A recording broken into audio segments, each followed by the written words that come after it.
حقیقت وہ ہو گیا، مولا نے کہا تھا جو حقیقت وہ ہو گیا،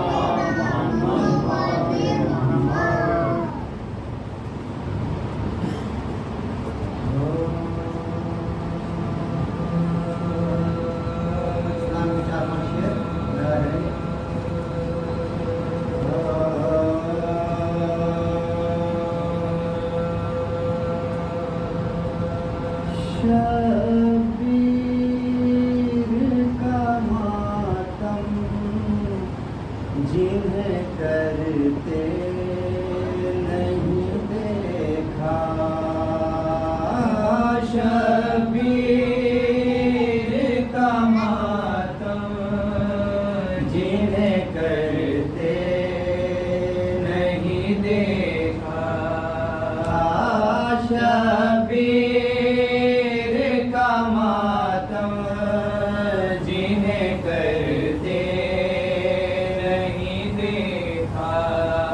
حالات کبھی ان کے سدھرتے نہیں دیکھا،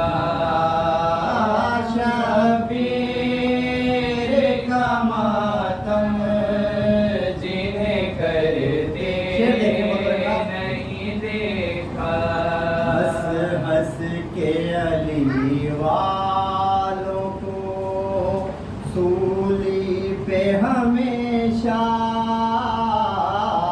ہنس ہنس کے علی والوں کو سولی پہ ہمیشہ چڑھتے ہوئے دیکھا ہے، اترتے نہیں دیکھا، شبیر کا ماتم جنہیں کرتے نہیں دیکھا، شبیر کا ماتم جنہیں کرتے نہیں دیکھا، کیا خاک وہ روکیں گے علم دار کا رستہ،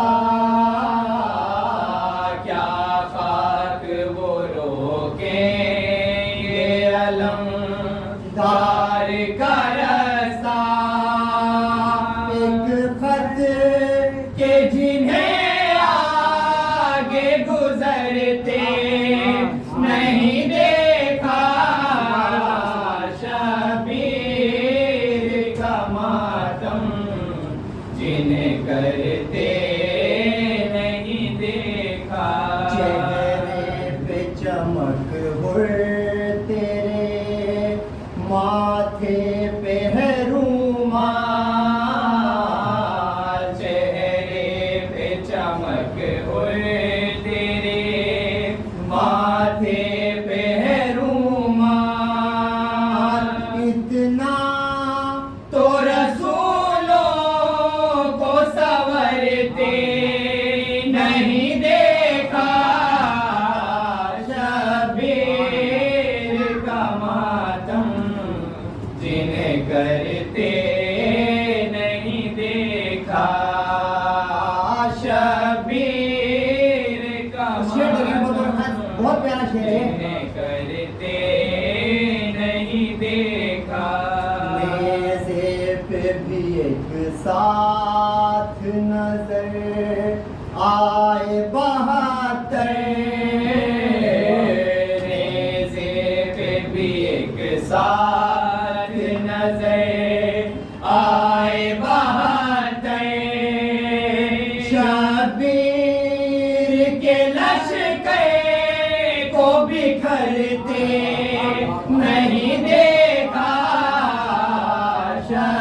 شبیر کا ماتم جنہیں کرتے نہیں دیکھا یہ معجزۂ ماتم زنجیر ہے اب تک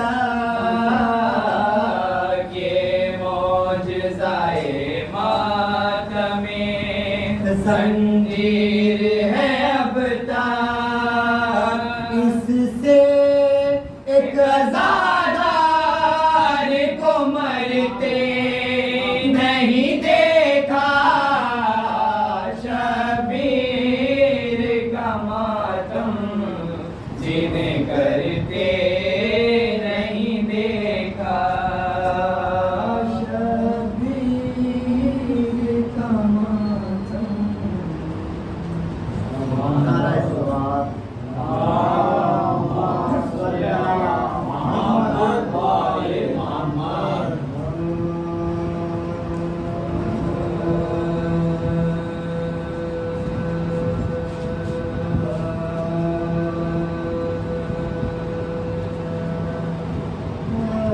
عباس جب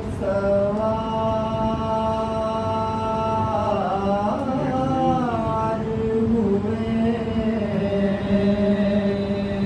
خوش خرام پر عباس جب سوار ہوئے خوش خرام پر نعرہ تھا دم بادم یہ تصدق امام نعرہ تھا دم بادام یہ تصدق امام غصے سے ہاتھ شیر نے ڈالا لجام چمکا برس کے بیٹ گری فوج شام چمکا فرس کے بیٹ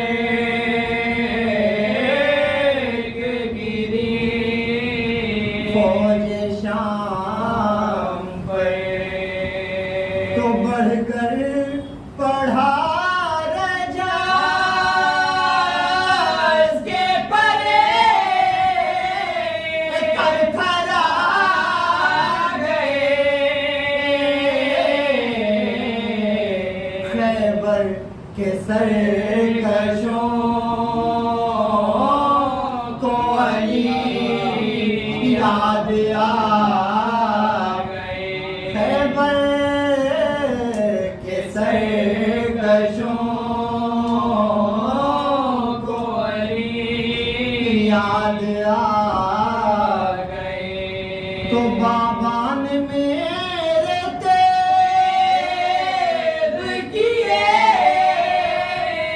ہزاروں سے، عباس میرا نام انہیں کا ہوں میں پسے، ہر مار کے ساتھ ہمارے رہی ظفر، طاہر کیا ہے ہم نے بتوں سے خدا کا گھر، طاہر کیا ہے ہم نے بتوں سے خدا کا گھر، تو پڑھ کر درود فوج مدح خواہ ہوئی، جب ہم گئے تو کعبے کے اندر اذان ہوئی، جب ہم گئے تو کعبے کے اندر اذان ہوئی، عباس جب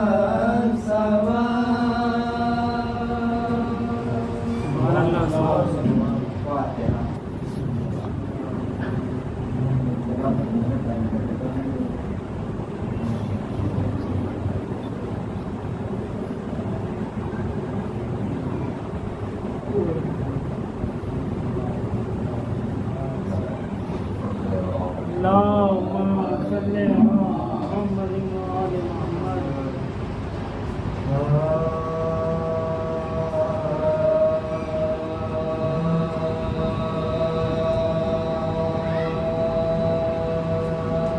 امام مبین ہوا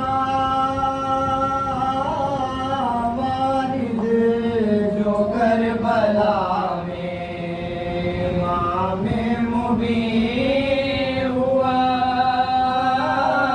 ناگاہ چلتے چلتے رکا اسب باوفا، زینب نے تب یہ حضرت عباس سے کہا، یہ کون سی جگہ ہے میرے شیر کچھ بتا، یہ کون سی جگہ ہے میرے شیر کچھ بتا، دل خود بخود دھڑکتا ہے کیسا دیار ہے، بھائی سے جا کے کہہ دو بہن بے قرار ہے، بھائی سے جا کے کہہ دو بہن بے قرار ہے، تب جا کے یہ حسین سے عباس نے کہا، آقا بلا رہی ہے تمہیں بنت مرتضیٰ، رونے سے اس کے ہو گیا ٹکڑے جگر میرا، عباس سے یہ کہنے لگے شاہ کربلا، عباس سے یہ کہنے لگے شاہ کربلا، سرزمین کی خاک پہ آنسو بہائیں گے، بھیا یہاں رسول بھی رونے کو آئیں گے، بھیا یہاں رسول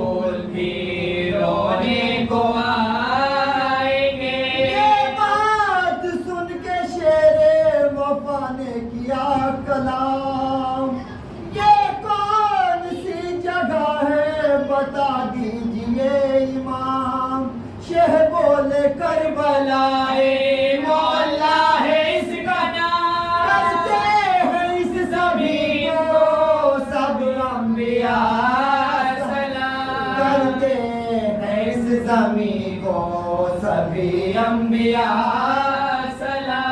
اس سرزمین پہ پیاسوں کے سر کاٹے جائیں گے نبی کے ہاتھ یہاں باندھے جائیں گے نبی کے ہاتھ یہاں باندھے جائیں گے بھیا کرو یہاں پہ قیام حسین بھیا بٹھلاؤ اہل بیت نبی کو بصدر ادب بھیا لٹیں گے آلے نبی اس زمین پہ اصغر تلک بھی جائے گا دنیا سے تشنہ اصغر تلک بھی جائے گا دنیا سے تشنہ اکبر بھی نیزہ چاند سے سینے پہ کھائے گا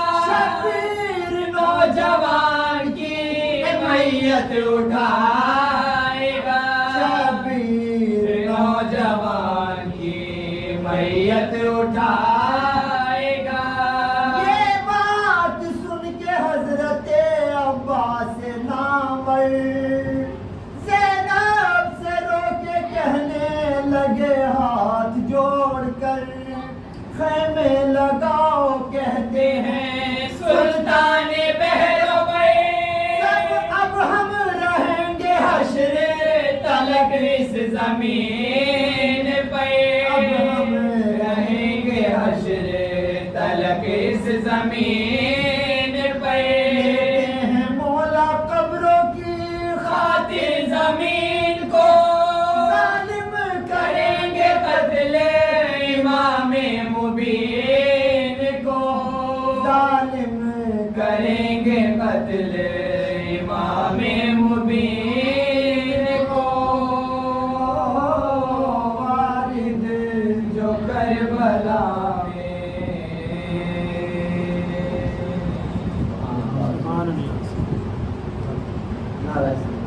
اللہم صلی علی محمد وآل محمد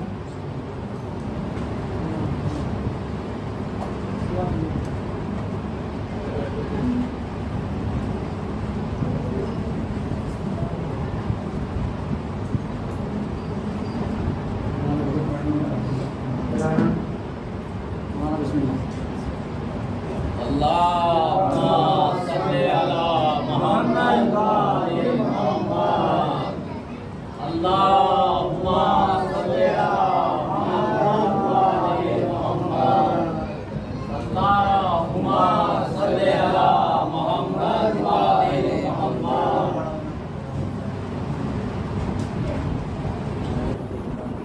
رحم اللہ القرآن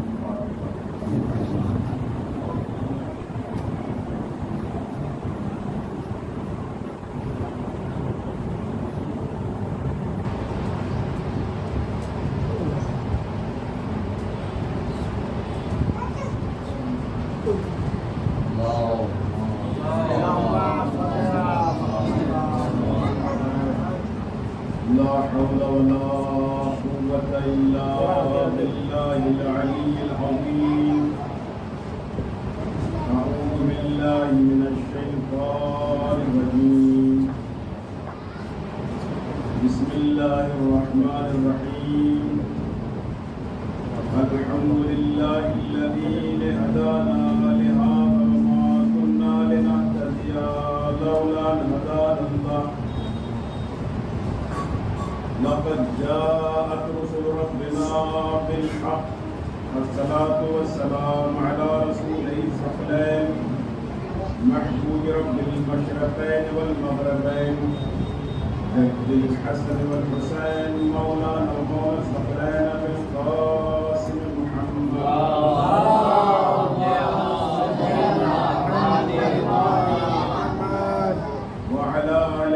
الطيبين الطاهرين المعصومين المظلومين ولعنة الله على أعدائهم أجمعين. أما بعد، وقد قال الله تعالى في كتابه المبين وهو أصدق القائلين وهو الحق.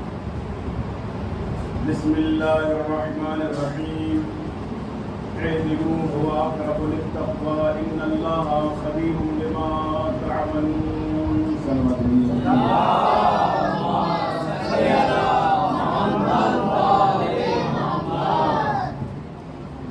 محترم برادران ایمانی، برادران سید الشہداء، یہ خمسے مجالس کی دوسری مجلس جس آیت کریمہ کی تلاوت کرنے کا افتخار حاصل کیا، اس میں پروردگار عالم ارشاد فرماتا ہے اعدلوا هو اقرب للتقوى، عدالت سے کام لو، انصاف سے کام لو، اس لیے کہ عدالت اور انصاف بما تعملون، بے شک اللہ ہر اس چیز کو جانتا ہے کہ جس کو تم انجام دیتے ہو۔ خدا کی ذات سے ہمارا کوئی عمل بھی ایسا نہیں ہے کہ جس کو خدا نہ جانتا ہو اور خدا بے خبر ہو۔ اس آیت کے ذیل میں کچھ معروضات آپ حضرات کی خدمت میں کل عرض کیے تھے، جس میں انصاف کی تعریف بیان کی گئی تھی۔ مختصر سا مقدمہ تاکہ جو حضرات کل موجود نہیں تھے ان کے باتوں میں، ان کے ذہن میں یہ بات ذہن نشین ہو جائے کہ کس موضوع کے حوالے سے گفتگو چل رہی ہے۔ تو کل آپ کی خدمت میں عرض کیا تھا کہ عدالت کسے کہتے ہیں، انصاف کسے کہتے ہیں، اور ایک تعریف آپ کی خدمت میں یہ عرض کی تھی، یعنی جہاں پر افراط تفریط نہ ہو، جہاں پر کمی اور زیادتی نہ ہو، درمیانی راستے کو، میڈیم راستے کو عدالت کہتے ہیں۔ اور آپ کی خدمت میں عرض کیا تھا کہ ہر چیز میں عدالت ضروری ہے، ہر چیز میں انصاف ضروری ہے، ہر چیز میں میانہ روی ضروری ہے۔ اسلام کسی بھی چیز میں افراط تفریط پسند نہیں کرتا ہے۔ آپ کی خدمت میں عرض کیا تھا کہ حتیٰ کی عبادت میں بھی عدالت ضروری ہے، یعنی انسان دنیا سے دور نہ ہو جائے، انسان سماج سے دور نہ ہو جائے، ایسا نہ ہو کہ انسان اپنے بیوی بچوں کو چھوڑ کر کے صرف اور صرف اللہ ہی اللہ کرتے رہے، اس لیے کہ مذہب اسلام میں روحانیت نام کی کوئی چیز نہیں ہے۔ اسلام کہتا ہے کہ آپ کو دین اور دنیا کو ایک ساتھ لے کے چلنا ہے۔ اسلام کہتا ہے کہ اسی معاشرے کی، اسی سوسائٹی کی، اسی سماج کی خدمت کر کے آپ کو اللہ کے قریب ہونا ہے۔ آپ کی خدمت میں کچھ واقعات نقل کیے تھے، جس میں سے ایک واقعہ میں نے جناب عبداللہ ابن مبارک کا نقل کیا تھا، اور دوسرا واقعہ اسی کے حوالے سے آپ کی خدمت میں آج عرض کروں گا۔ جناب عبداللہ ابن مبارک کہ جو ایک بہت بڑی شخصیت تھے، یہ ہر سال یا ایک سال چھوڑ کر کے حج کرنے کے لیے جاتے تھے۔ ایک مرتبہ جب حج کرنے کے ارادہ کیا اور انہوں نے تقریباً سونے کے 500 سکے جمع کیے تاکہ وہ حج انجام دے۔ جب آپ بازار میں پہنچے حج کے لیے تیاری کرنے کے لیے، سامان خریدنے کے لیے، تو آپ نے دیکھا کہ ایک بوڑھی عورت ہے کہ جو مرے ہوئے مرغے کے بال کو صاف کر رہی ہے۔ جب انہوں نے دیکھا بڑی حیرت میں پڑ گئے، اور اس زن مومنہ اور اس بوڑھی عورت کے پاس پہنچتے ہیں، اور پہنچنے کے بعد سوال کرتے ہیں کہ یہ بتاؤ کیا تمہیں معلوم نہیں ہے کہ اسلام میں مردار کھانا حرام ہے؟ وہ بوڑھی عورت کہتی ہے کہ تم اپنا کام کرو، میں اپنا کام کر رہی ہوں۔ لیکن جب عبداللہ ابن مبارک نے اصرار کیا، میں نے کہا کہ میانہ روی ضروری ہے، میڈیم راستہ ضروری ہے، جہاں پر حقوق اللہ ضروری ہے وہاں پر حقوق الناس بھی ضروری ہے، جہاں پر نماز ضروری ہے وہاں پہ سماج کی خدمت بھی ضروری ہے، جہاں پر روزہ ضروری ہے وہاں پر رشتہ داروں کے ساتھ صلہ رحم بھی ضروری ہے، جہاں پر دوسری عبادتیں ضروری ہے وہاں پر پڑوسیوں کا خیال رکھنا بھی ضروری ہے۔ ایسا نہ ہو کہ ہمارا پڑوسی کوئی بھوکا سو جائے اور ہم شکم سیر ہو جائے۔ اس لیے کہ مذہب اسلام کہتا ہے کہ ہمارا پڑوسی اگر کسی بھی مذہب کا کیوں نہ ہو، چاہے وہ ہندو ہو، چاہے وہ مسلم ہو، چاہے وہ سکھ ہو، اگر ہمارا پڑوسی بھوکا سو گیا تو اس کا مطلب یہ ہے کہ ہم مسلمان نہیں ہیں۔ مسلمان وہ ہے کہ جو اس بات کا خیال رکھتا ہو کہ ہمارا پڑوسی کس حال میں ہے، کہیں ایسا تو نہیں ہے کہ ہمارا پڑوسی بھوکا سو گیا ہو، تو ایسی صورت میں اسلام کہتا ہے کہ تم مسلمان نہیں ہو۔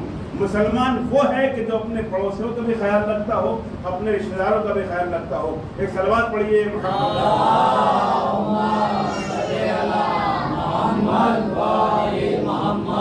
لہٰذا یہ سوال کرتے ہیں کہ تم اس مرے ہوئے مرغے کے بال کو صاف کر رہی ہو، کیا تمہیں پتا نہیں ہے کہ اسلام میں مردار کھانا حرام ہے؟ جب عبداللہ ابن مبارک کا اصرار پڑا تو یہ عورت کے جو سادات اہل بیت کے خاندان سے تھی، جو سادات میں سے تھی، جو مومنہ تھی، جو علوی خاندان سے تھی، لیکن ایک مرتبہ کہتی ہے کہ 3 دن گزر گئے ہیں، میرے بچوں پہ فاقہ گزر رہا تھا، اور اسلام کہتا ہے کہ جب تم مرنے کی کگار پہ ہو تو ایسی صورت میں مردار کھانا واجب ہو جاتی ہے یا جائز ہو جاتی ہے، بعض صورت میں واجب بھی ہو جاتی ہے۔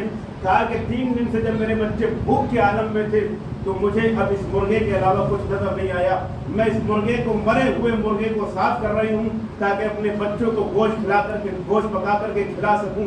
عبداللہ ابن مبارک کہتے ہیں کہ میری آنکھوں سے آنسو جاری ہوئے اور میں نے یہ ارادہ کیا کہ میں اس سال حج کرنے کے لیے نہیں جاؤں گا، لہذا میں نے 500 کے 500 درہم اس زن مومنہ کو دے دیے اور میں حج کرنے کے لیے نہیں گیا۔ توجہ سنیے گا، میں حج کرنے کے لیے نہیں گیا کیونکہ عبداللہ بن مبارک کے اوپر یہ حج واجب نہیں تھا، یہ ہر سال یا ہر تیسرے سال حج کرنے کے لیے جاتے تھے۔ ہمارے سماج میں بھی، ہمارے معاشرے میں بھی، ہمارے سوسائٹی میں بھی کچھ لوگ ایسے ہیں کہ جو کچھ سالوں میں حج کرتے ہیں یا ہر سال زیارت کرتے ہیں۔ بے شک اس میں کوئی شک نہیں ہے کہ زیارت کرنا ثواب ہے، کربلا کی زیارت کرنا ثواب ہے، حج کرنا ثواب ہے، عمرہ کرنا ثواب ہے، مگر یاد رکھیے کہ اگر ہم حج انجام دے رہے ہیں، حج پہ حج انجام دے رہے ہیں، زیارتوں پہ زیارتیں کر رہے ہیں، مگر ہمارے خاندان میں کوئی بھوک کے عالم میں مر رہا ہے یا ہمارے خاندان میں کوئی پریشان حال ہے تو اللہ کو جواب دینا ہوگا۔ عزیزو، عبداللہ ابن مبارک نے تمام کا تمام سرمایہ جو حج کے لیے جمع کیا تھا اس زن مومنہ کو دے دیا اور عبداللہ ابن مبارک اپنے گھر واپس آ گئے۔ جب تمام حاجی حج کر کے واپس آئے تو کیا دیکھا کہ تمام حاجی عبداللہ ابن مبارک کو حج کی مبارکباد پیش کر رہے ہیں کہ اے عبداللہ ابن مبارک، تمہارا حج قبول ہو، تمہیں بہت مبارک ہو کہ تم نے اس سال بھی حج انجام دیا، اور سب مبارکباد پیش کر رہے ہیں۔ تمام حاجی کہہ رہے ہیں اے عبداللہ ابن مبارک، کیا تم نے دیکھا نہیں تھا کہ ہم مکے میں اس وقت موجود تھے، ہم مدینے میں موجود تھے، ہم ساتھ میں طواف کر رہے تھے۔ ایک مرتبہ عبداللہ ابن مبارک کی سمجھ میں نہیں آیا کہ یہ ماجرا کیا ہے، یہ منظر کیا ہے کہ میں نے تو حج انجام دیا ہی نہیں ہے، لیکن میں نے حج نہ کرنے کے بعد بھی لوگ مجھے حج کی مبارکباد پیش کر رہے ہیں۔ ہاں عزیزو، عبداللہ ابن مبارک رات کو جب سو جاتے ہیں تو خواب میں رسول اللہ آتے ہیں اور آنے کے بعد سے کہتے ہیں اے عبداللہ ابن مبارک، تمہیں مبارک ہو اس لیے کہ تم نے ہماری اولاد میں سے ایک عورت کی مدد کی تھی، میں نے تمہارے لیے دعا کی تھی، اے پروردگار تو عبداللہ ابن مبارک کی شکل میں ایک فرشتہ پیدا کر۔ اللہ نے عبداللہ ابن مبارک کی شکل میں ایک فرشتے کو پیدا کیا اور اللہ نے اس کو تمہاری طرف سے حج کرنے کے لیے بھیجا۔ اے عبداللہ ابن مبارک، اب پریشان نہ ہو، اب قیامت تک یہ فرشتہ تمہاری طرف سے حج کرتا رہے گا اور تمہیں ثواب ملتا رہے گا۔ صلوات پڑھیے محمد۔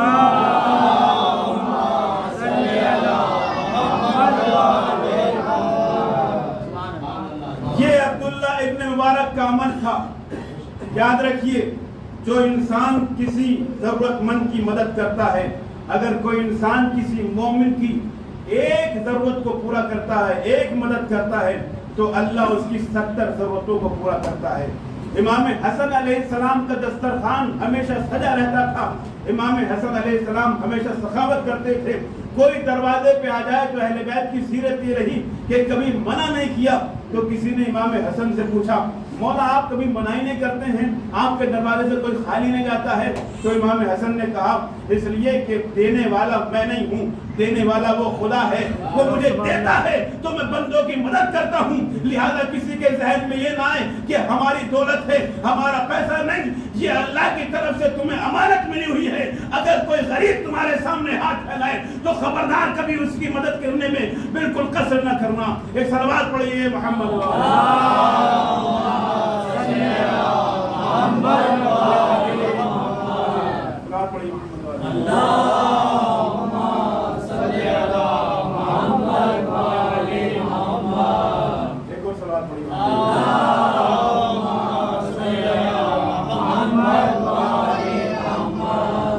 لہذا نماز، روزے اور حج کے ساتھ ساتھ انسان اپنے رشتہ داروں کا خیال رکھے، اپنے پڑوسیوں کا خیال رکھے۔ آج ہم جس معاشرے میں رہتے ہیں اس معاشرے میں بھائی بھائی میں اختلاف ہے، باپ بیٹے میں اختلاف ہے، مگر یاد رکھیے صلہ رحم ہر صورت میں واجب ہے۔ آج ہمارے ذہنوں میں جو ایک سوال پیدا ہوتا ہے وہ یہ ہوتا ہے کہ وہ ہمارے گھر نہیں آتا ہے تو ہم بھی اس کے گھر نہیں جائیں گے، اس کا فون نہیں آتا ہے تو ہم بھی فون نہیں کریں گے، وہ ہمیں نہیں بلاتا ہے تو ہم بھی نہیں بلائیں گے۔ نہیں، یہ اسلام کے خلاف نظریہ ہے۔ اسلام کہتا ہے کہ جو تمہارے ساتھ قطع رحم کرے، جو تمہارے ساتھ تعلق توڑے تم ان سے رابطہ بناؤ، جو تمہارے ساتھ صلہ رحم نہ کرے تم ان کے ساتھ صلہ رحم کرو۔ یہ اسلام کہتا ہے کہ ایسا نہیں کہ اگر وہ صلہ رحم نہیں کرتا تو ہم بھی نہ کریں، اگر وہ ایسا کر رہا ہے اور ہم بھی ایسا کرنے لگیں تو ہم میں اور اس میں کیا فرق ہے۔ لہذا ایک صلوات پڑھی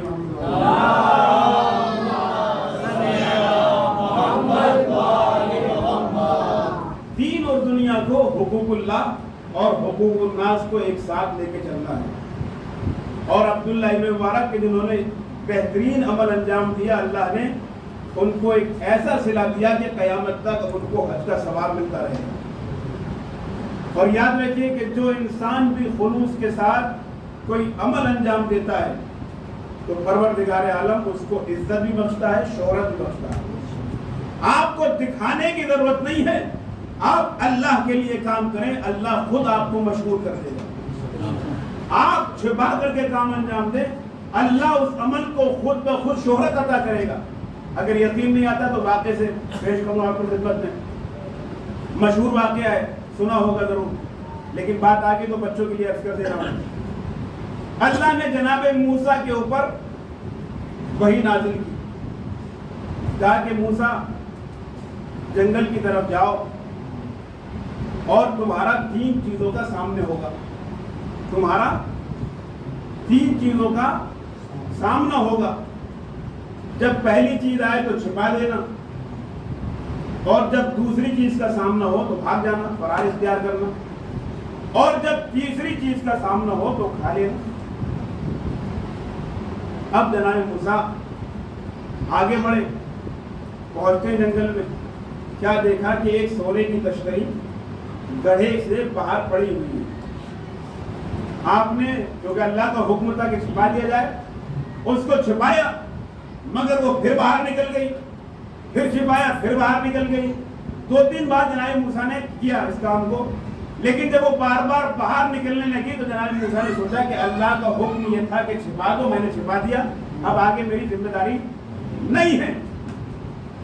آگے بڑھے، دیکھا کہ ایک مردار ہے، ایک مردہ پڑا ہوا ہے۔ اللہ نے کیا کہا تھا کہ وہاں سے فرار اختیار کرنا۔ جناب موسیٰ وہاں سے بھاگ نکلے، آگے بڑھے۔ اس کے بعد آگے بڑھے، اب جو دیکھا کہ سامنے پہاڑ ہے، بہت ہی بڑا پہاڑ، بہت لمبا چوڑا پہاڑ۔ اللہ کا حکم کیا تھا کہ اس کو کھا لینا۔ اب ہم جیسے لوگ اگر ہوتے تو کہتے بھئی یہ تو بڑا سخت کام ہے، پہاڑ اور کھا لے انسان، تو فوراً کہتے کہ اللہ میاں یہ کام میرے بس کے نہیں ہے، یہ تو ناممکن کام ہے۔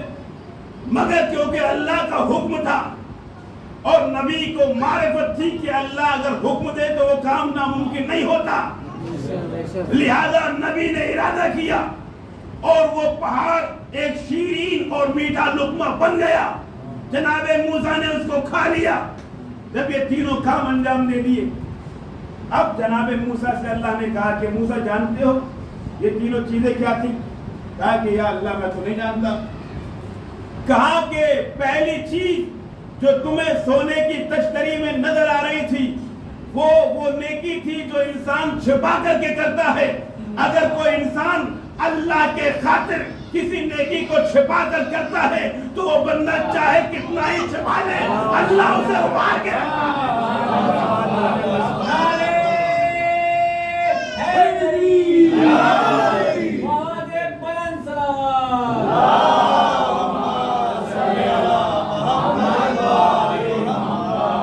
اگر کوئی انسان چھپا کر کے نیکی کرتا ہے تو اللہ اسے چھپنے نہیں دیتا. لہذا آج سے یاد رکھیں دکھاوا کرنے کی ضرورت نہیں ہے, کسی کو دکھانے کی ضرورت نہیں ہے. اگر ہم کسی بندے کو دکھائیں گے تو ہمیں وہ دے کیا دے گا؟ کیا دے دے گا؟ وہ زیادہ زیادہ تعریف کر دے گا کہ صاحب بڑا اچھا کام کیا. اگر ہم کوئی بھی کام کر رہے ہیں تو وہ تعریف کے علاوہ کچھ نہیں دے سکتا. لیکن اگر اللہ کے لیے کام کرتے ہیں تو وہ ہمیں عزت بھی بخشتا ہے, شہرت بھی بخشتا ہے. یہی وجہ ہے وہ شخصیات کہ جنہوں نے اللہ کے لیے کام کیا ان کو اللہ نے عزت بھی بخشی ہے, شہرت بھی بخشی ہے. ایک صلوات پڑھیے.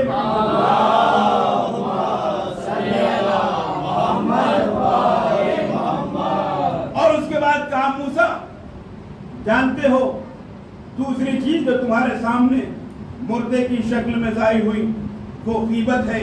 اے موسیٰ جب بھی کہیں پر غیبت ہو وہاں سے فرار اختیار کر لو, اس لیے کہ غیبت اتنا بڑا گناہ ہے کہ جس کے بارے میں قرآن میں ارشاد ہوتا ہے کہ اگر کوئی کسی کی غیبت کرتا ہے تو وہ غیبت نہیں کر رہا ہے بلکہ وہ اپنے مرے ہوئے بھائی کا گوشت کھا رہا. اتنی خطرناک تشبیہ قرآن نے کسی گناہ کی نہیں دی کہ جتنی غیبت کی ہے, یعنی اپنے مردار بھائی کا گوشت کھا رہا ہے. اور موسیٰ تیسری چیز جو تمہیں پہاڑ کی شکل میں نظر آئی, موسیٰ وہ انسان کا غصہ ہے.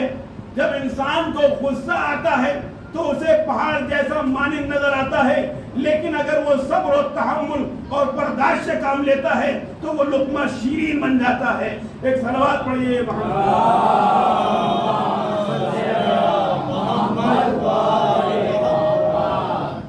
لہذا جناب موسیٰ کو اللہ نے وحی نازل کی اور ان تین چیزوں کے ذریعے سے ہمیں سبق دیا کہ دیکھو جب کوئی کام کرو تو چھپا کر کے کرو, کسی کو دکھانے کی ضرورت نہیں ہے.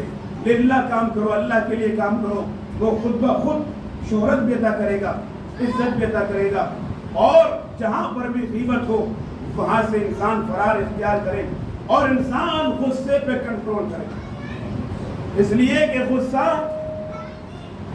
دیکھیے ایک ہوتا ہے گناہ صغیرہ اور ایک ہوتا ہے گناہ کبیرہ, اور ایک اس سے بھی بڑا ہوتا ہے وہ ہے اکبر الکبائر, یعنی بڑے گناہوں میں بھی بڑا گناہ, یا ام الکبائر یعنی گناہوں کی ماں, جس گناہ سے دوسرے گناہ نکلتے ہوں, انجام پاتے ہوں. ان میں سے کون کون سے گناہ ہیں؟ ایک تو یہی غصہ ہے. غصے کو عام طور پر ہمارے سماج میں مردانگی کی علامت سمجھی جاتی ہے. دیکھیے غصہ ایک فطری چیز ہے, مگر غصہ صحیح وقت پر آنا یہ انسان کا کمال ہے. ہر بات پہ غصہ نہیں کہ ہر بات پہ بھائی پہ غصہ, بہن پہ غصہ, بیوی پہ غصہ, اور پورا جو انسان پورے دن کا تھکا ہوا آتا ہے سارا غصہ بیوی کے اوپر اتار دیتا ہے. مگر یاد رکھیے کہ صبر, یہ گناہ جو ہے غصہ یہ کیا ہے؟ گناہوں کی ماں ہے, گناہوں کی ماں ہے. یعنی ایسا نہیں, مردانگی کی علامت تب ہے کہ جب باطل کے مقابلے پہ آئے, جب کسی جنگ میں کام آئے, مگر ہر بات پہ غصہ یہ ہے گناہوں کی ماں. آپ دیکھیں کہ اگر انسان کو غصہ آتا ہے تو کتنے گناہ اس سے وجود آتے ہیں. غصہ آیا کسی کو گالی بک دی, غصہ آیا کسی کا گریبان پکڑ لیا, غصہ آیا کسی کے تماچا رسید کر دیا, غصہ آیا کسی کا قتل کر دیا. یعنی گناہوں کی ماں ہے. اور ایک ہے حسد کہ جو گناہوں کی ماں ہے, یعنی خود بھی گناہ ہے اور اس کے ذریعے سے دوسرے گناہ وجود میں آتے ہیں اگر حسد کرتا ہے انسان۔ حدیث میں ارشاد ہوتا ہے کہ اگر کوئی انسان کتنا ہی نمازی پرہیزگار ہو لیکن اس کے دل میں حسد پیدا ہو جائے تو تمام نیکیوں کو حسد ختم کر دیتا ہے۔ اللہ سے دعا مانگنی چاہیے کہ ہمیں کبھی بھی کسی سے حسد نہ ہو۔ رشک الگ چیز ہے، رشک ہونا چاہیے۔ کوئی امیر ہے تو اللہ سے دعا کریں کہ پروردگار ہمیں بھی امیر بنا دے۔ کسی کے پاس گاڑی ہے تو اسلام کہتا ہے دعا کریے کہ پروردگار ہمیں بھی گاڑی دے دے۔ مگر حسد کا مطلب یہ ہے کہ اگر کسی نے بڑی بلڈنگ بنا لی تو حسد کی وجہ سے اس پہ تہمت لگائی۔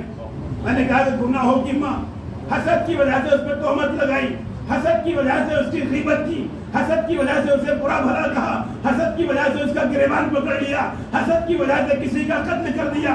کیوں؟ اس لیے کہ حدیث میں ارشاد ہوتا ہے ان الحسد یاکل الذنوب ان الحسد یاکل النار۔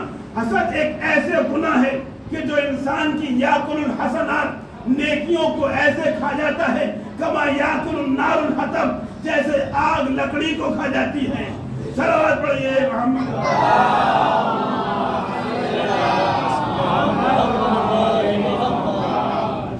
کیونکہ اگر دل میں حسد آ گیا تو نماز گئی، روزہ گیا، حج گیا، زیارت گئی، یعنی تمام اعمال گئے۔ ان الحسد یاکل الحسنات، بے شک حسد انسان کی نیکیوں کو ایسے کھا جاتا ہے جیسے آگ لکڑیوں کو کھا جاتی ہے۔ کتنی بہترین تشبیہ ہے۔ مثلاً ایک سامنے، یہاں تو نہیں سمجھ سکتے اس بات کو، لیکن جو ٹھنڈے علاقے ہوتے ہیں جہاں پر جو ہے برف باری ہوتی ہے وہاں پر لوگ پورے سال لکڑیاں یا کوئلہ وغیرہ جمع کرتے ہیں۔ اگر وہ جمع کیا پورے سال اور اس میں خدا نہ خواستہ آگ لگ گئی، ایک بار میں راکھ ہو گئی، تو آپ مجھے بتائیے کہ لکڑی جمع کرنے کا فائدہ حاصل ہوا نہیں ہوا؟ فائدہ حاصل نہیں ہوا۔ اسی طریقے سے اگر انسان لاکھ نماز پڑھے، لاکھ روزہ رکھے، لاکھ حج کرے، لیکن وہ نماز کے ساتھ ساتھ لوگوں سے حسد بھی کرتا ہے تو نہ اس کی نماز قابل قبول ہے، نہ اس کا روزہ قابل قبول ہے، نہ حج قابل قبول ہے۔ صلوات پڑھیے محمد۔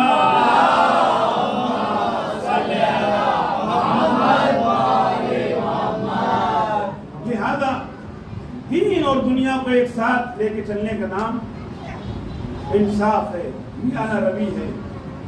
کیونکہ عدالت کا مطلب یہ ہے کہ انسان میانہ روی سے کام لے، انسان درمیانی راستے سے کام لے، جو حق اسے ادا کیے گئے ہیں، جو حق اس کے اوپر واجب کیے گئے ہیں اس پہ وہ ادا کرے، افراط تفریط نہ ہو۔ اچھا، ایک مسئلہ میرے ذہن میں ابھی آیا ہے کہ جب کسی لڑکے کی شادی ہوتی ہے تو اب وہ بیچارہ بیوی اور ماں کے درمیان میں پھنس جاتا ہے۔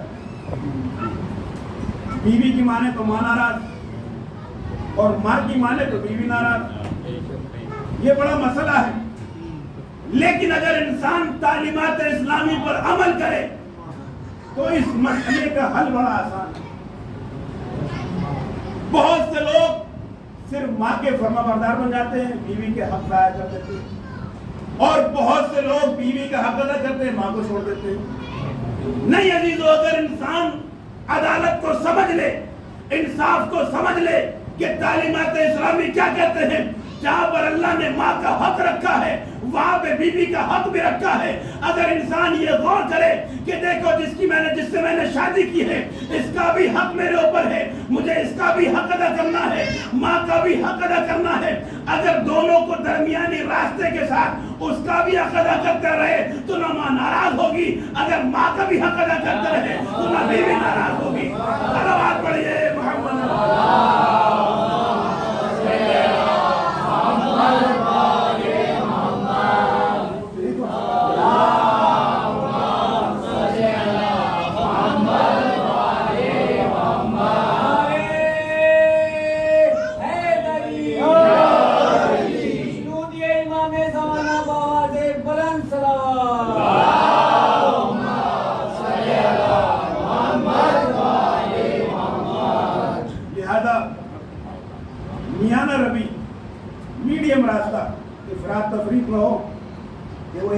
مداخلہ کرنے لگے کہ صرف ماں کی طرف ہو جائے، بیوی کو بیچاری کو لے کے آیا تھا اور اس کا کوئی حق نہیں ادا کر رہا ہے، اس کا بھی اللہ کے یہاں حساب دینا ہوگا۔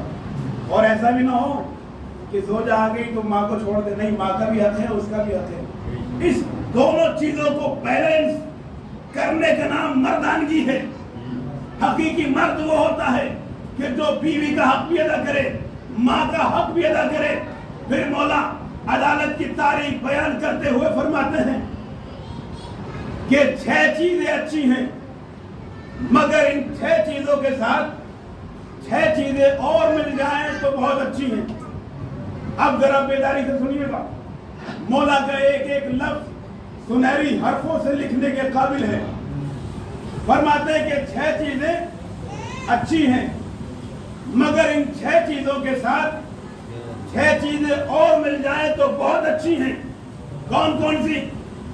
عدل، صبر، تقوی، سخاوت، توبہ اور حیا، شرم۔ فرماتے ہیں کہ یہ 6 چیزیں اچھی ہیں، مگر ان 6 چیزوں کے ساتھ 6 چیزیں اور مل جائے تو بہت اچھی ہے۔ فرماتے ہیں کہ عدل اچھی چیز ہے، لیکن عدالت اور انصاف حاکموں اور منسٹروں میں پائے جائے تو بہت اچھی چیز ہے۔ فرماتے ہیں کہ صبر اچھی چیز ہے، لیکن صبر غریبوں میں پایا جائے تو بہت اچھی چیز ہے۔ فرماتے ہیں کہ سخاوت، پیسہ خرچ کرنا اچھی چیز ہے، لیکن سخاوت مالداروں میں پائے جائے تو بہت اچھی چیز ہے۔ اس کے بعد فرماتے ہیں کہ تقوی اچھی چیز ہے، لیکن تقوی عالموں میں پائے جائے تو بہت اچھی چیز ہے۔ فرماتے ہیں کہ توبہ اچھی چیز ہے، لیکن توبہ جوانوں میں پائی جائے تو بہت اچھی چیز ہے۔ اور اس کے بعد فرماتے ہیں کہ حیا اور شرم اچھی چیز ہے، لیکن حیا اور شرم عورتوں میں پائے جائے تو بہت اچھی چیز ہے۔ صلوات پڑھیے۔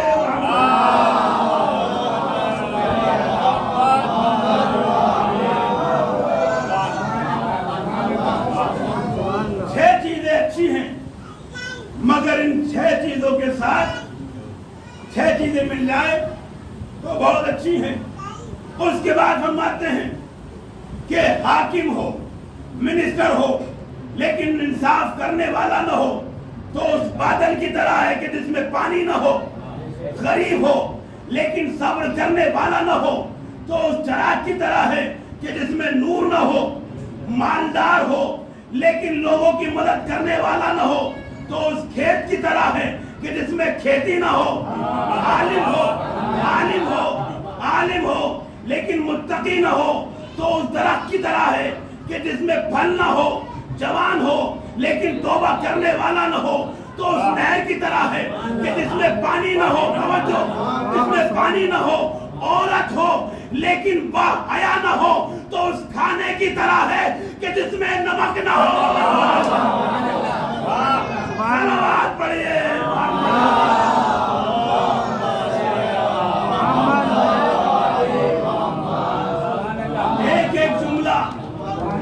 ایک جملہ سنہری حرفوں سے لکھنے کے قابل ہے۔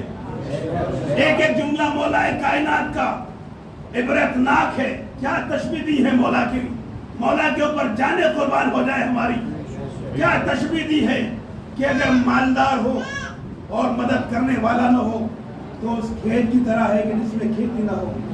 اس لیے کہ وہ کھیت ہی کیا ہے کہ جو دوسروں کو فائدہ نہ پہنچا سکے۔ ایسی کھیت کو، ایسی زمین کو مردار زمین کہا جاتا ہے۔ لہذا جو سماج میں مالدار ہو لیکن کسی غریب کی مدد نہ کرتے ہو تو وہ دیکھنے میں زندہ ہے مگر حقیقت میں مردہ ہے۔ صلوات پڑھیے محمد۔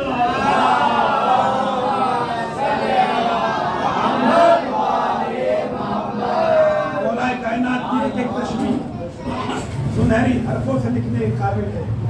عالم ہو لیکن متقی نہ ہو تو اس درخت کی طرح ہے جس میں پھل نہ ہو۔ اس لیے کہ اگر کوئی عالم ہو اور باعمل نہ ہو تو اس کی زبان کبھی اثر نہیں کرتی ہے، اس کا عمل انسان کو فائدہ پہنچاتا ہے۔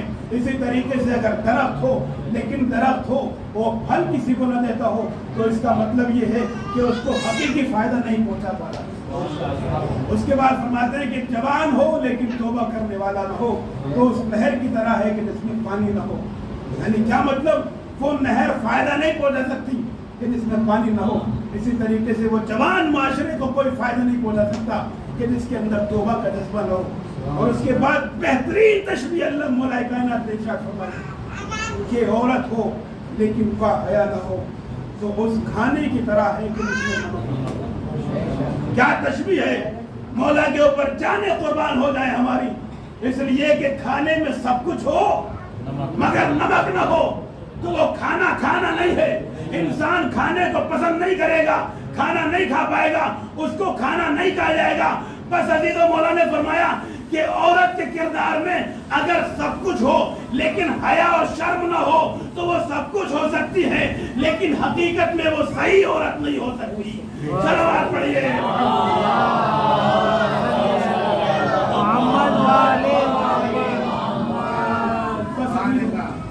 مولا کائنات نے جینے کا سلیقہ دیا ہے معاشرے کو.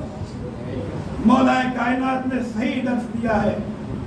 مولا کائنات نے لفظوں کے ذریعے سے بھی عدالت کو پہنچایا ہے اور عمل کے ذریعے سے بھی عدالت کو پہنچایا ہے. الفاظ کے ذریعے سے بھی انصاف کی تعریف کی ہے اور پریکٹیکل کر کے بھی مولا کائنات نے دکھایا.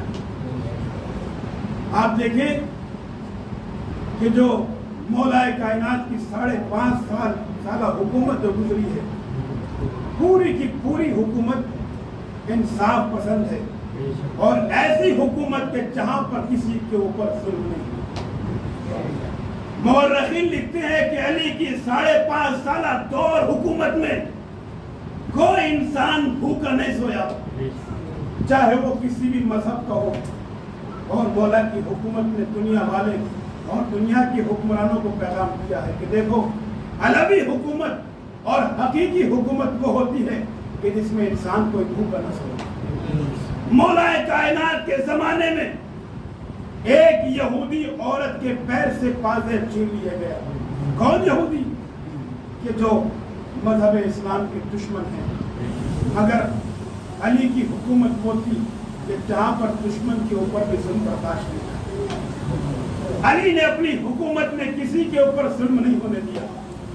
عزیزو, جب یمن میں کسی یہودی عورت کے پیر سے پازیب چھین لیا گیا تو مولا نے ایک سخت ترین جملہ کہا کہ مسلمانوں کو شرم کی وجہ سے مر جانا چاہیے کہ علی کی حکومت میں کسی یہودی عورت کے پیر سے پازیب چھین لیا. علی کو یہ برداشت نہ ہوا کہ کسی یہودی عورت کے پیر سے پازیب بھی چھین لیا جائے. اور یاد رکھیے, مولا کائنات کا زمانہ وہ ہے کہ جہاں پر صرف اور صرف انصاف ملا ہے. آج آپ دیکھیں کہ جو حکومتیں قائم ہوتی ہیں اس میں اپنوں کو فائدہ پہنچایا جاتا ہے, غیروں کو فائدہ نہیں پہنچایا جاتا. یہی حالات مولا کائنات کے زمانے میں بھی تھے کہ مولا انصاف کرنا چاہتے ہیں تو کبھی کسی کی سفارش آ جاتی ہے, کبھی کوئی سفارش کرتا ہے کہ مولا ہم صحابی ہیں, ہم رسول کے قریب رہے ہیں. یہاں تک کہ مولا کائنات کے سگے بھائی کہ جنہوں نے کہا تھا کہ مولا اگر کچھ پڑھا کر مل جائے تو میرے بیوی بچوں کا خرچہ آرام سے گزر سکتا ہے. بہرحال اب بہت سے لوگ اعتراض کرتے ہیں کہ مولا کائنات کے بھائی ایسا نہیں کر سکتے. ممکن ہے نہیں کر سکتے, لیکن بہت ساری چیزیں ممکن ہے کہ وہ ہمارے لیے عبرت کے لیے, کیونکہ اگر ایسا نہ کرتے تو یہ ہمارے سمجھ میں واقع نہ آیا. یہ ہو سکتا ہے کہ وہ ہماری عبرت کے لیے ہو, لیکن مولا کائنات نے کیا کیا کہ ایک لوہا گرم کیا, وہ جناب عقیل کے پاس لاتے ہیں اور اس کے بعد جناب عقیل کہتے ہیں کہ یہ آپ کیا کر رہے ہیں, کیا مجھے آپ آگ سے جلانا چاہتے ہیں؟ تو مولا نے جملہ کہا تھا, اے عقیل تمہیں دنیاوی آگ برداشت ہوگی اور تم مجھے جہنم کی آگ میں جھونکنا چاہتے ہو. عزیز و علی کی ذات وہ تھی کہ جنہوں نے انصاف سے کام لیا, چاہے اپنے ہو چاہے پرائے. علی کی ذات وہ تھی کہ جنہوں نے نہ کسی کے اوپر ظلم کیا بلکہ ہمیشہ انصاف کیا ہے. مولا کائنات کی سگی بہن جناب ام ہانی اپنی کنیز کے ساتھ آتی ہے. یہ کنیز کون ہے؟ عجمی کنیز یعنی عرب کی نہیں ہے، عجم یعنی غیر عرب۔ مسلسل آپ نے مجلسوں میں سنا ہوگا عرب اور عجم۔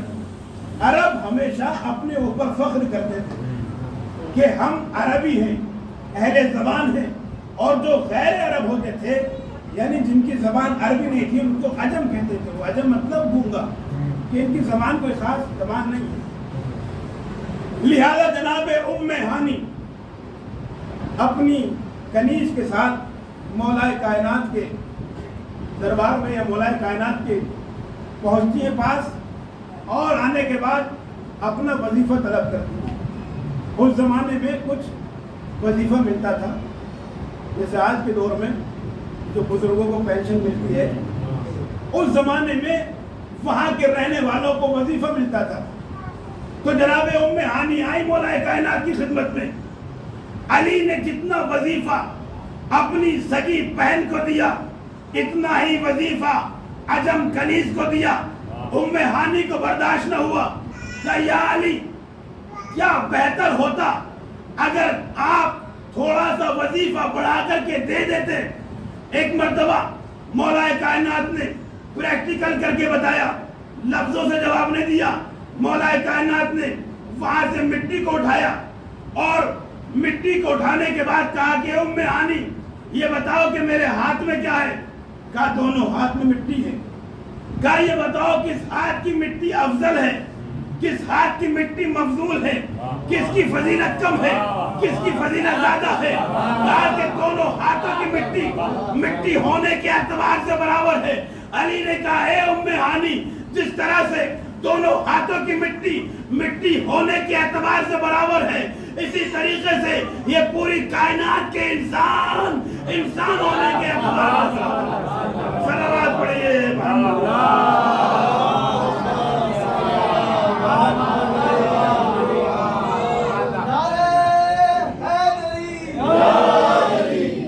اور اس کے بعد پیغام دیا، اے ام ہانی اگر منزلت چاہتی ہو، اگر شرافت چاہتی ہو، اگر امتیاز چاہتی ہو، ان اکرمکم عند اللہ اتقاکم، تقوی الہی اختیار کرتے چلے جاؤ، اللہ سے قریب ہوتی چلی جاؤ گی۔ ایک صلوات پڑھیے محمد۔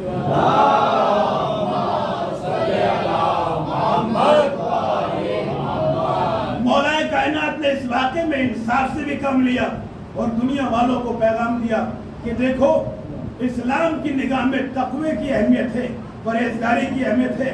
جو جتنا متقی ہوگا وہ اللہ کے نزدیک اتنا ہی قریب تک ہوگا۔ علی نے اپنی حکومت میں کبھی بھی کسی کے اوپر ظلم نہیں کیا، ہمیشہ انصاف سے کام لیا۔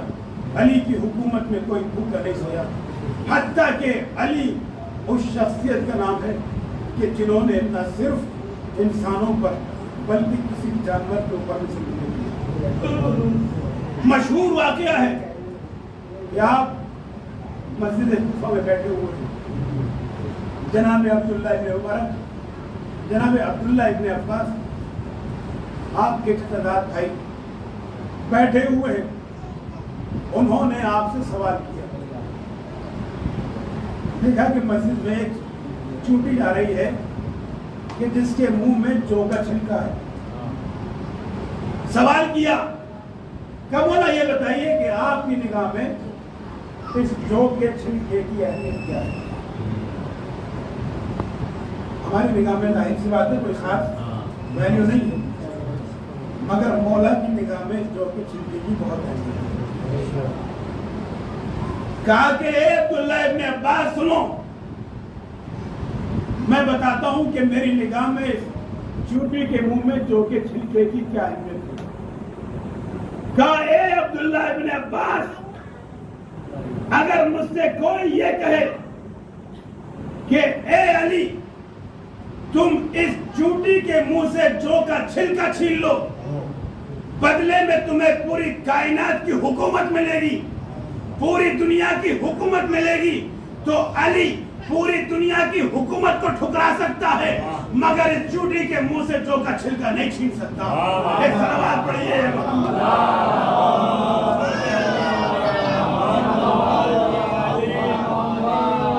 عزیزو یہ ہے اسلام مذہب اسلام اسے کہتے ہیں۔ آج جو لوگ اسلامی لبادہ اوڑھ کر کے ظلم کر رہے ہیں وہ در حقیقت مسلمان نہیں ہیں، اس لیے کہ کوئی بھی مسلمان ظلم نہیں کر سکتا۔ اسلام ظلم کے خلاف ہے، اسلام امنیت کا پیغام دیتا ہے، اسلام شانتی کا پیغام دیتا ہے، اسلام نہ ظلم برداشت کرنے کو کہتا ہے نہ ظلم کرنے کو کہتا ہے۔ اسلام میں ظلم کرنا بھی حرام ہے، ظلم برداشت کرنا بھی حرام ہے۔ اب عزیزو بات آ گئی تو سنیے، آج فلسطین کے اوپر ظلم ہو رہا ہے اور پوری دنیا خاموش تماشا دیکھ رہی ہے، کوئی بولنے کو تیار نہیں ہے۔ میڈیا کے گلے کو دبا دیا گیا، میڈیا کی زبانوں کو دبا دیا گیا، مگر ایسے حالات میں بھی جو سچے مسلمان ہیں، جو اہل بیت کے چاہنے والے ہیں، وہ کھڑے ہو کر کے امریکہ کا بھی مقابلہ کر رہے ہیں اور اسرائیل کا بھی مقابلہ کر رہے ہیں۔ صلوات پڑھیے محمد۔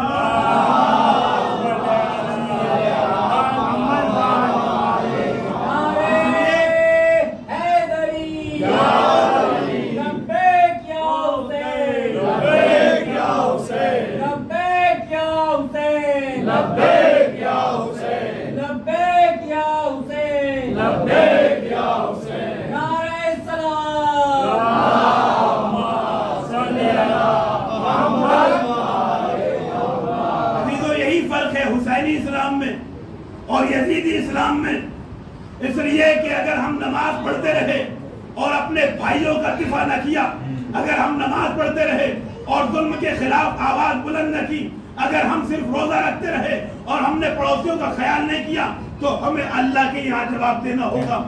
عزیزو یہی وجہ تھی امام حسین علیہ السلام کیوں کھڑے ہوئے تھے، اس لیے کہ نماز یزیدی مسلمان بھی پڑھ رہے تھے، روزہ یزیدی مسلمان بھی پڑھ رہے تھے، رکھ رہے تھے، حج یزیدی مسلمان بھی کر رہے تھے، مگر رسول کا نوازہ کھڑا ہوا کہ دیکھو جس نماز کے ساتھ اسلام ظلم برداشت انسان ظلم برداشت کرے وہ نماز نہیں ہے، اگر جس روزے کے ساتھ انسان ظلم برداشت کرے وہ روزہ نہیں ہے، بلکہ حقیقی مسلمان وہ ہوتا ہے جو نماز بھی پڑھتا ہے اور مظلوم کا دفاع بھی کرتا ہے۔ صلوات پڑھیے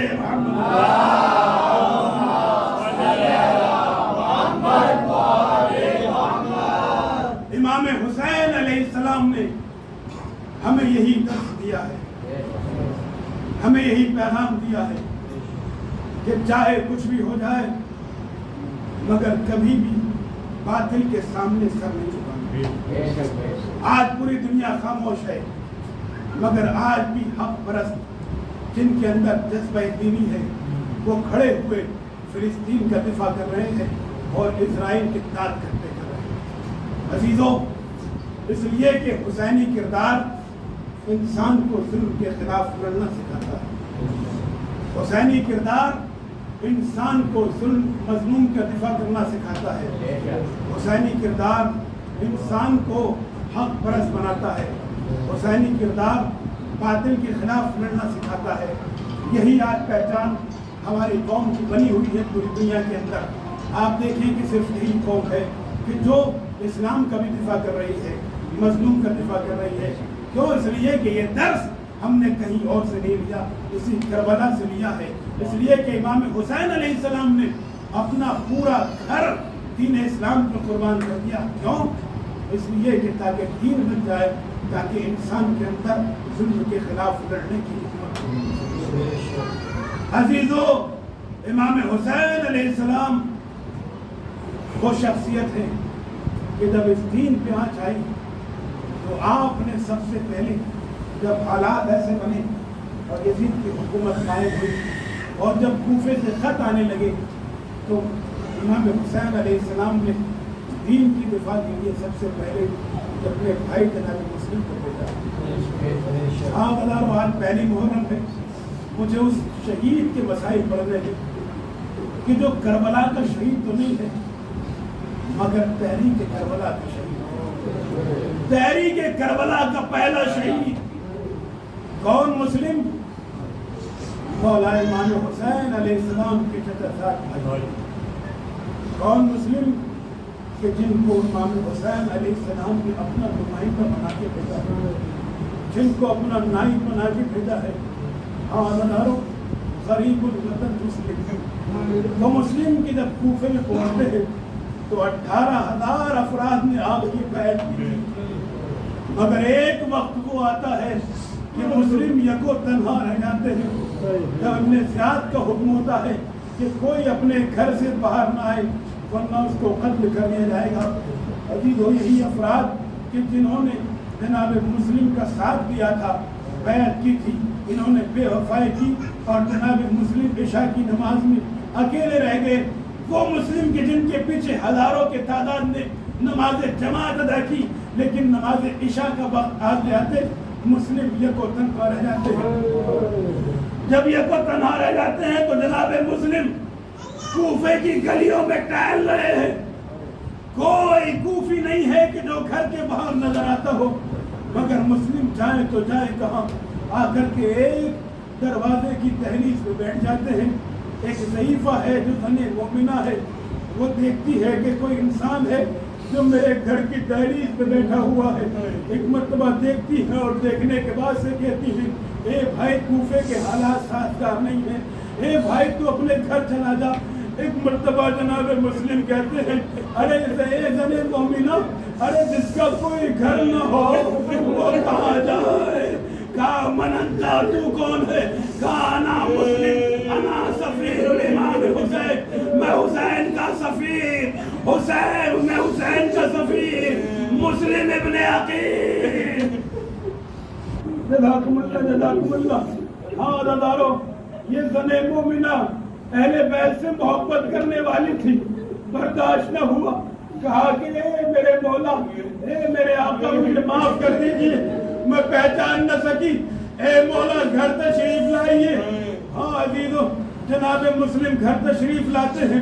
ہاں رضارو، دسترخوان بچھانا چاہتی ہے زن مومنہ، مگر مسلم فرماتے ہیں، اے زن مومنہ میرے لیے جانماز بچھا دیجئے، میں آج کی شب عبادت کرنا چاہتا ہوں. ہاں رضارو، کچھ دیر کے بعد اس کا بیٹا گھر میں داخل ہوتا ہے تو دشمن اہل بیت ہے، جو ابن زیاد کا آدمی ہے. ہاں عزیزو، جب اسے معلوم ہوا کہ مسلم ہمارے گھر میں قید ہے تو صبح جاتے ہی دربار میں یہ خبر دی. ہاں رضارو، یہ خبر دربار میں پہنچنے تھی کہ سینکڑوں کی تعداد میں لشکر نے اس زن مومنہ کے گھر کو گھیر لیا. ہاں رضارو، زن مومنہ ہاتھ جوڑتی ہے، اے مولا باہر نہ جائیے، اے مولا باہر دشمن ہے. ایک مرتبہ مسلم نے کہا، اے زن مومنہ، یہ میرے ضمیر اور میری غیرت کو برداشت نہیں ہے کہ میری وجہ سے کسی ناموس کے گھر میں یہ ظالم سپاہی داخل ہو جائے. میں کہوں گا اے مسلم، ارے آپ کو یہ برداشت نہ ہوا کہ کسی زن مومنہ آپ کے جانے والے کے گھر میں یہ ظالم فوج آ جائے. مگر آئیے روز عاشور، قتل حسین کے بعد ظالموں نے خیام میں آگ لگا دی. زینب ام کلثوم کی ردا چھین لی گئی، سکینہ کو تماچے مارے گئے. سکینہ نے مقتل کا رخ کیا. اے بابا، ارے آپ تو کہتے تھے یتیموں کو پیار کیا جاتا ہے، یتیموں کے سر پہ دست شفقت پھیرا جاتا ہے، یتیموں کو بالیاں پہنائی جاتی ہیں. اے میرے بابا، آپ کے جانے کے بعد سکینہ کو تماچے مارے گئے، سکینہ کے گوشوارے چھینے گئے. انا للہ و انا الیہ راجعون.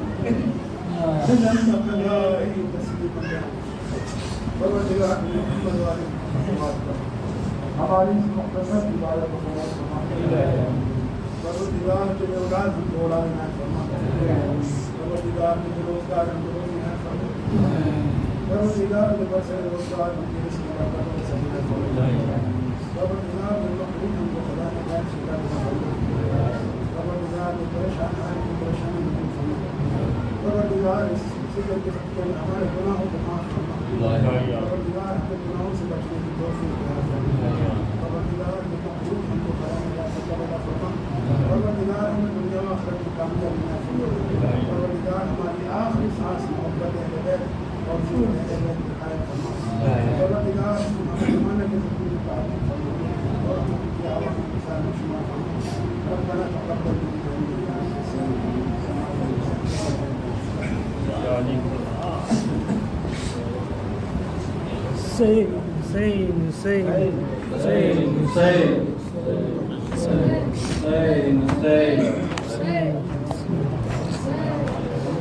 اے چاند محرم کے آنا نہ مدینے میں اے چاند محرم کے آنا نہ مدینے میں اے چاند محرم کے آنا نہ مدینے میں اے چاند محرم کے آنا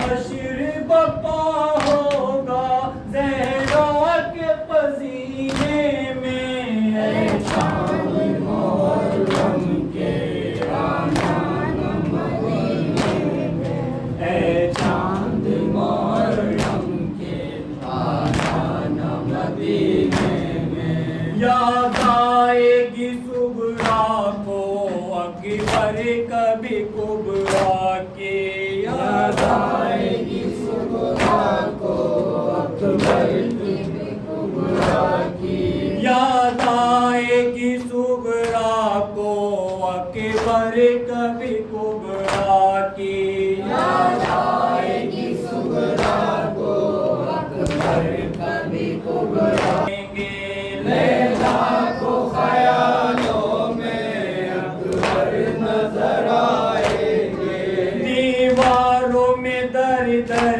میں دل بھر نظر آئیں گے دیواروں میں در در میں دل بھر نظر آئیں گے مگر آنسو آنکھوں کے نگینے میں چاند محرم کے آنا مدینے میں چاند محرم کے آنا مدینے میں زینب تجھے دیکھے گی اور روئے گی بھائی کو زینب تجھے دیکھے گی اور روئے گی بھائی کو یاد آئے گی مقتل کی بھائی کے فدائی کو یاد آئے گی مقتل میں بھائی کے فدائی کو مارے گئے سرور تھے تیرے ہی مہینے میں چاند محرم کے آنا نہ مدینے میں چاند محرم کے آنا نہ مدینے میں اے چاند تیرا چہرہ سغرا نہ کہیں دیکھے اے چاند تیرا چہرہ سغرا نہ کہیں دیکھے مر جائے گی وہ دکھیا جا چھپ جا کہیں جا کے مر جائے گی وہ دکھیا جا چھپ جا کہیں جا کے مر جائے گی ایک بہنا یادوں کے سفینے میں چاند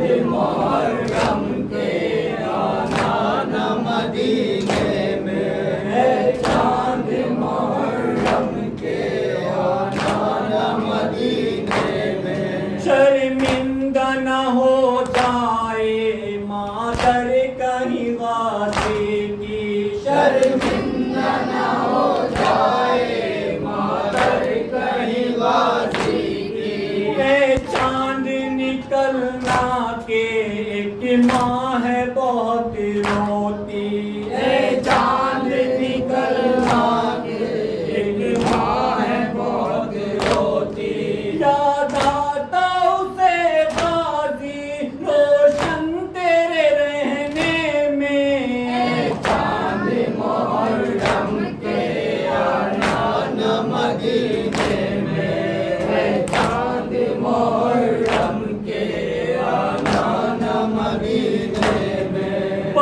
پانی میں تیرا چہرہ جس دم نظر آتا ہے، پانی میں تیرا چہرہ جس دم نظر آتا ہے، سجاد کی آنکھوں میں خون جگر آتا ہے، سجاد کی آنکھوں میں خون جگر آتا ہے، تکلیف بہت ہوتی ہے پانی کو پینے میں، اے چاند محرم کے آنا نہ مدینے میں، اے چاند محرم کے آنا نہ مدینے میں، روتے ہیں اسد عادل ہم راتوں کو اٹھ اٹھ گئے، روتے ہیں اسد عادل راتوں کو اٹھ گئے، روتے ہیں اسد عادل ہم راتوں کو اٹھ اٹھ گئے، روتے ہیں اسد عادل ہم راتوں کو اٹھ اٹھ گئے، ہم جب بھی تجھے دیکھیں یاد آتے ہمیں اکبر، ہم جب بھی تمہیں دیکھیں یاد آتے ہمیں اکبر، ایک در سا اٹھتا ہے نہ جانے کیوں سینے میں، چاند محرم کے آنا نہ مدینے میں، چاند محرم کے آنا نہ مدینے میں، ایک درد سا اٹھتا ہے نہ جانے کیوں سینے میں، چاند محرم کے آنا نہ مدینے